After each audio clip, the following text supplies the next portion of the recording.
Kalian di hotel kan? Spesialis pencuri motor ditangkap unit Ranmor Polrestabes Palembang di sebuah hotel kawasan Ilir Timur 2. Saat diringkus, tersangka menangis histeris dan berusaha mengelak.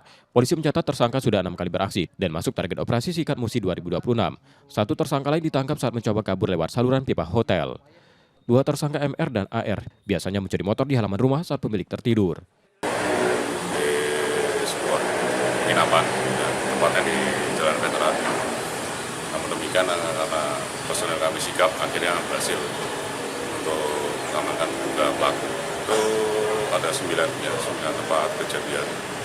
Ya, untuk wilayahnya masih seputaran di kota Palembang ya.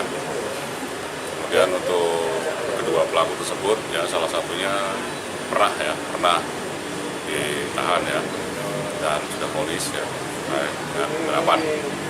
Polisi menyita 3 unit motor hasil curian. Keduanya terancam hukuman penjara hingga 7 tahun. Yudi Kiswanto, Kompas TV, Palembang, Sumatera Selatan.